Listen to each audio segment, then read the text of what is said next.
বিসমিল্লাহির রহমানির রহিম। সবাইকে স্বাগত জানাচ্ছি ভিসা প্রফেসরের আজকের এই ভিডিওতে। আশা করছি আপনারা সবাই ভালো আছেন এবং সুস্থ আছেন। দর্শক, আপনাদের দোয়া এবং মহান রব্বুল আলামিনের অশেষ রহমতে শুকর আলহামদুলিল্লাহ আমরাও ভালো আছি, সুস্থ আছি। দর্শক, আজকে আমরা যে দেশটি নিয়ে আলোচনা করব সেটি হচ্ছে স্লোভেনিয়া। দর্শক, আপনারা নিশ্চয়ই জানেন যে স্লোভেনিয়া হচ্ছে ইউরোপের সেনজেনভুক্ত একটি দেশ এবং এখানে বর্তমানে কাজের সুযোগ রয়েছে, কিন্তু সেটি আপনাদের মধ্যে অনেকে কিন্তু জানেন না। আমাদের মধ্য থেকে অনেকেই যেমন রোমানিয়া, লিথুনিয়া কিংবা ক্রোয়েশিয়ার ব্যাপারে আমরা দৌড়িয়েছি, কিন্তু স্লোভেনিয়া সম্পর্কে আপনাদের ধারণা নেই। এই কারণে আমরা কিন্তু স্লোভেনিয়ার পেছনে দৌড়াইনি। স্লোভেনিয়ায় কিন্তু দারুণ কাজের সুযোগ রয়েছে এবং বেতন ভাতাও অনেক ভালো। সুতরাং আপনি নিশ্চিন্তে নির্দ্বিধায় স্লোভেনিয়া যেতে পারেন। স্লোভেনিয়া যেতে গেলে আপনার শুরুতে যে সুযোগ সুবিধা সেটি হচ্ছে আপনি একটা টিআরসি কার্ড সাথে সাথে পেয়ে যাচ্ছেন এবং এতে করে আপনার যে টিআরসি কার্ড পাওয়ার যে হ্যাসেল সেটি থেকে আপনি মুক্তি পাচ্ছেন এবং এটি মাধ্যমে আপনি বিএমইটি করে আপনার এয়ারপোর্ট থেকে সরাসরি চলে যেতে পারবেন স্লোভেনিয়া।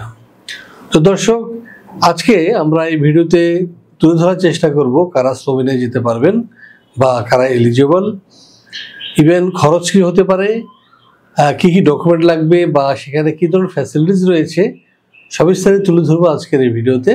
সাথেই থাকুন।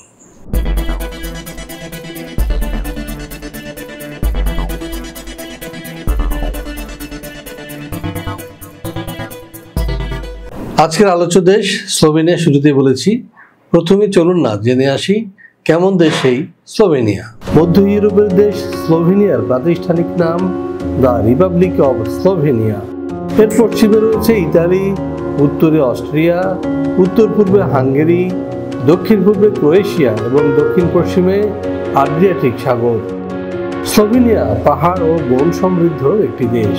মোট আয়তন 20,771 বর্গ কিলোমিটার এবং জনসংখ্যা 2.1 মিলিয়ন।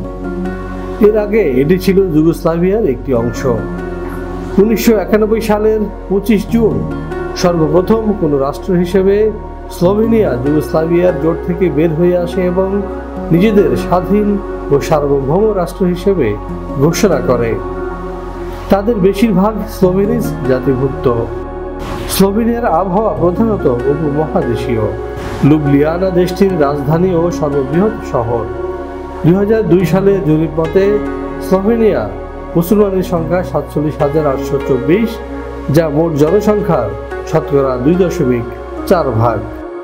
দর্শক, আমরা দেখে আসলাম কেমন দেশ এই স্লোভেনিয়া। এবার আমরা যেটি জানবো সেটা হচ্ছে স্লোভেনিয়ায় কি ধরনের কাজ রয়েছে। চলুন জেনে আসি একটি ভিডিও প্রতিবেদন থেকে। ইউরোপের সেনজেনভুক্ত দেশসমূহে যেতে চাইলে অনেকের কাছে প্রথম পছন্দ স্লোভেনিয়া, কেননা এখনো এখানে খুব বেশি বাইরের মানুষ নেই।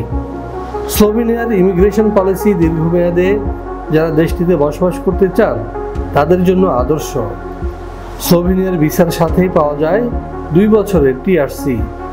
সেই সঙ্গে যদি এই 5 বছর ফুল টাইম কাজ করার অভিজ্ঞতা থাকে তাহলে তিনি পাবেন স্লোভেনিয়ার পার্মানেন্ট রেসিডেন্ট কার্ড।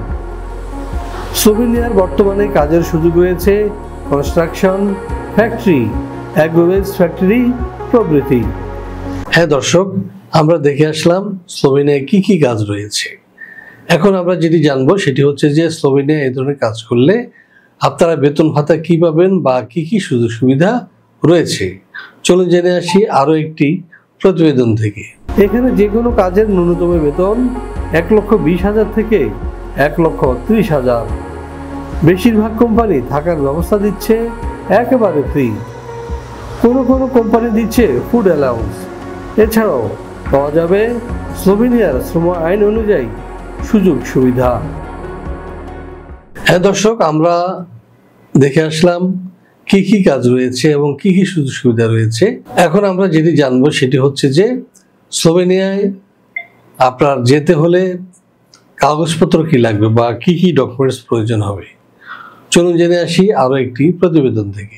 18 থেকে 45 বছর বয়সী যে কোনো বাংলাদেশি নাগরিক যেতে পারবেন স্লোভেনিয়ায়, তবে তিনি হবেন অপরাধমুক্ত এবং সুস্বাস্থ্যের অধিকারী।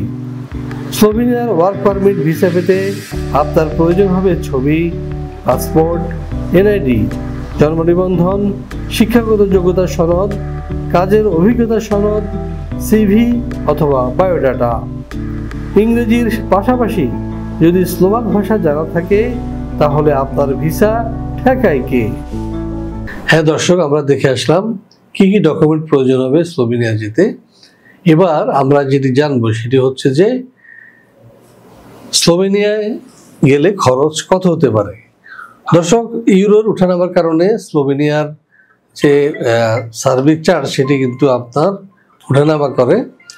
তো আপনি নিচে দেওয়া নাম্বারে ফোন দিতে পারেন এবং ফোন দিয়ে কনফার্ম হতে পারেন যে আপনার খরচ কত হতে পারে। সবচেয়ে বেশি ভালো হয় যদি আপনি আমাদের অফিসে চলে আসেন এবং এখানে বসে আপনি আলোচনা করে ঠিক করতে পারেন পুরো প্রসেস। তো দর্শক, আপনাদের সবাইকে আমাদের অফিসে দাওয়াত জানিয়ে এবং সবার সুস্বাস্থ্য এবং দীর্ঘায়ু কামনা করে একই সাথে আমাদের চ্যানেলটি সাবস্ক্রাইব করার আমন্ত্রণ জানিয়ে শেষ করবো আজকের এই ভিডিও। আল্লাহ হাফিজ।